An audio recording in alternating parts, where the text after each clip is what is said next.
We're returning to the Hagia Sophia, and we're looking at a mosaic that originally was in the apse and then covered over when this becomes a mosque and has been uncovered since 1955. So this is the original, or not the original apse mosaic. There was an original one that was there earlier. We believe it might have been destroyed under iconoclasm sometime before 843.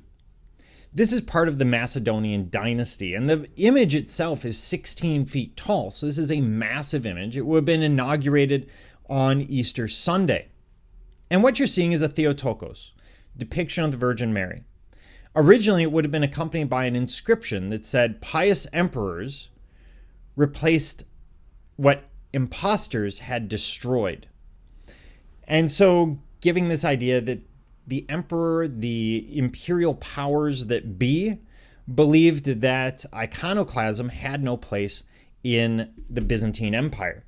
And so they're giving us that idea through the art.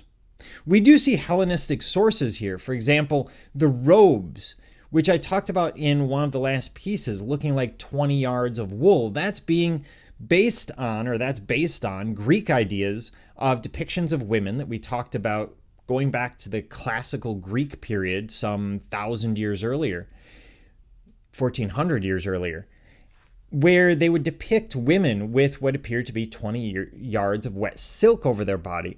Christianity will adopt this, make the cloth heavier, and hide that figure of the Virgin Mary. So she becomes a spiritual figure rather than a human one.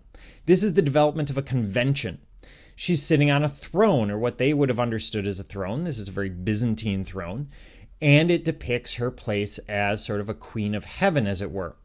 And you'll notice that the image of Jesus, the child that she's holding, is looking more and more like a fully formed adult, just happens to be smaller. We're minimizing the role of the Virgin Mary to some degree in the Byzantine Empire, giving us this idea that the Virgin Mary is nothing more than a vessel, that she was a practical necessity should Jesus want to come to earth. And so she takes on this role of furniture. We see her hands, her feet, her face, but nothing else. She could be a chair that he's sitting in. And this is all to make her a spiritual figure and put all of the focus on Jesus, who, dressed in gold, is speaking to purity and divinity rather than trying to bling, as it were.